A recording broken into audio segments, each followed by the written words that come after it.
जय सोमनाथ। मैं हूं डॉक्टर मिसवाणिया। आज हम बात करेंगे एक दिल से सत्य हकीकत बातें। एक गांव था, उसमें पति पत्नी दो रहते थे। दोनों की शादी हुई, 2-3 साल हो गए, अपने वहां संतान नहीं हुई। कितने डॉक्टर को दूर दूर तक कई अस्पताल में बताया, फिर भी रिजल्ट नहीं मिला। कई साधु महात्मा महंतों को महात्माओं को बताया, कुछ रिजल्ट नहीं मिले, क्योंकि कुछ कर्म में ही ऐसा लिखा होगा। अब क्या हुआ, धीरे धीरे समय गुजरता गया और उम्र उनकी बढ़ती गई। कई अच्छे कर्म करने लगे, मंदिर जाने लगे, कई अध्याय करने लगे, दान पुण्य करने लगे, लेकिन फिर भी रिजल्ट नहीं मिला। ऐसा क्यों होता है? किस कारण होता है? हमने इस जन्म में तो किसी का बुरा नहीं किया है, फिर भी ऐसा क्यों होता है? क्योंकि हमारे जो संचित कर्म है, पूर्व जन्म के कर्म है, वही कर्म के फल हमें इस समय में मिलता है, इस जन्म में मिलता है, अवश्य मिलता है। अब क्या हुआ, 20 साल के बाद उसके वहां संतान हुई, वो भी पुत्र के रूप में संतान ने जन्म लिया।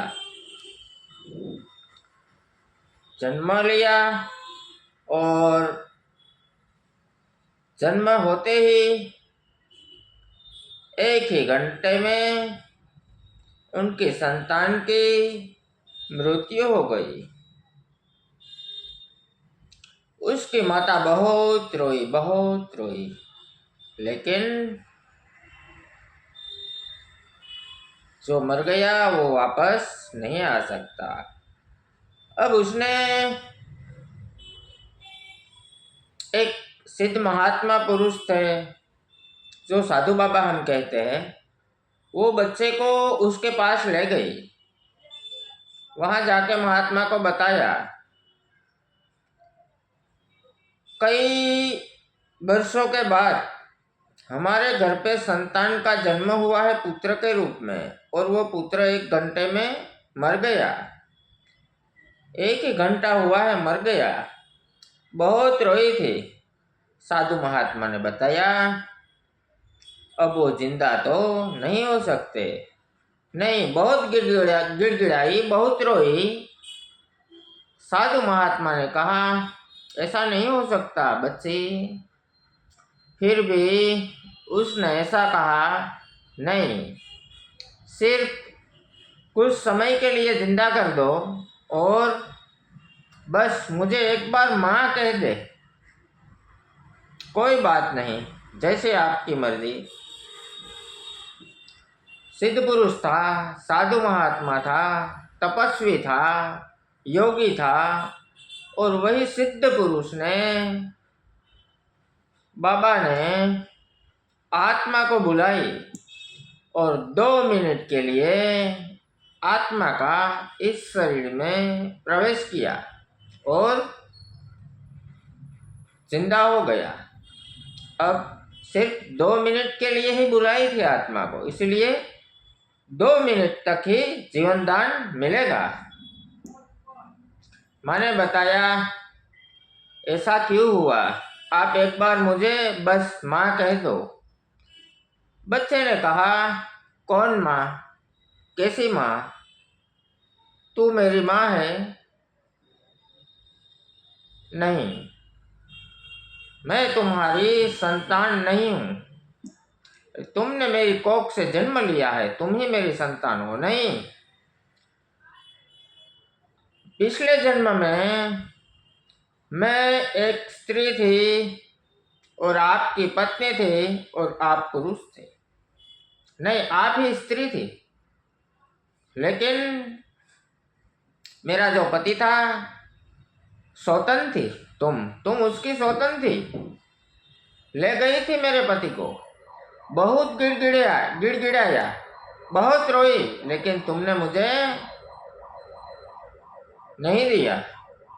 इसके कारण मैं वही हूँ, मैं जो बहुत रोई थी, मुझे जो बहुत कष्ट हुआ था, दुख हुआ था, जिस समय से मैं गुजरी थी, वह सब इसी कर्म का फल है। मैं तुम्हें रुलाने के लिए ही आई हूँ।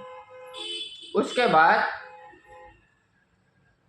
आत्मा चली गई और बच्चे की मृत्यु हो गई। तो मेरे कहने का तात्पर्य ही यही है, बस अच्छे कर्म करिए, अच्छे कर्म करने की जरूरत है। अच्छे कर्म करने से भाग्य भी बदल जाता है। कर्म तेरे अच्छे है तो किस्मत तेरी दासी है, कर्म तेरे अच्छे है तो किस्मत तेरी दासी है, नीयत तेरी अच्छी है तो घर में मथुरा काशी है। बस यही सब खेल है कर्मों का। कई लोग जो सौराष्ट्र में से, गुजरात में से काशी जाते हैं, काशी विश्वनाथ, और वहां से लोग इधर आते हैं, सोमनाथ आते हैं, द्वारका आते हैं, जूनागढ़ गिरनार में आते हैं। ऐसा भी होता है, क्योंकि जिस जगह जो सिद्ध है, जो मंदिर है, जो भगवान है, यानी कि व्यक्ति भी, अपने घर में व्यक्ति भी, अपने पड़ोस में व्यक्ति भी, अपने गांव में व्यक्ति भी, अपने शहर में भी, जो अपने पास है, उसकी किसी को कद्र नहीं होती।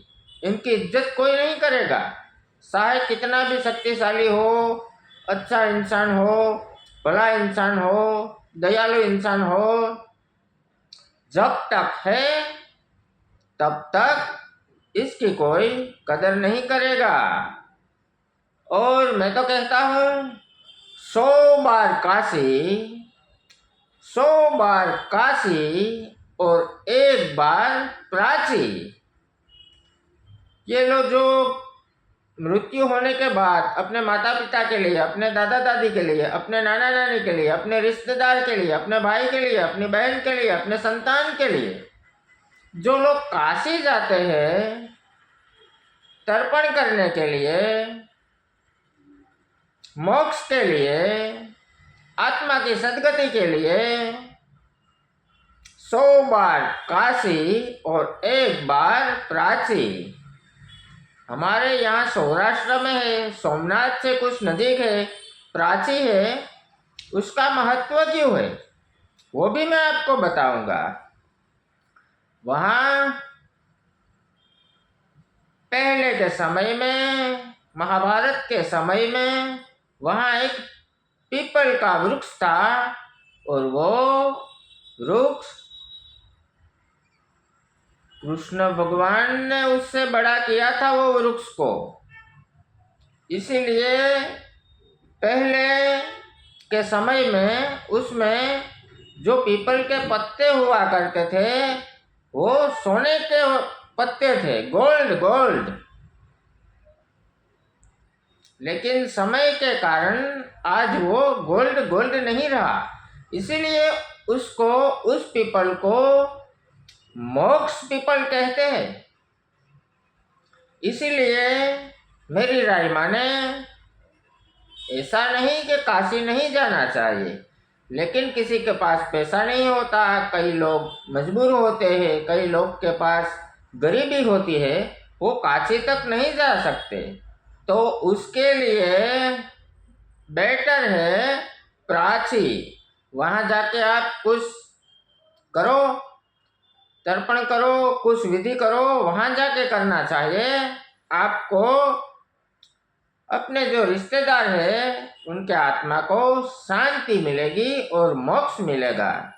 लेकिन उसने भी अच्छे कर्म किए हैं तब, वरना नहीं, क्योंकि कर्म का फल तो हमें भुगतना ही पड़ता है। अच्छे कर्म का फल अच्छा और बुरे कर्म का फल बुरा।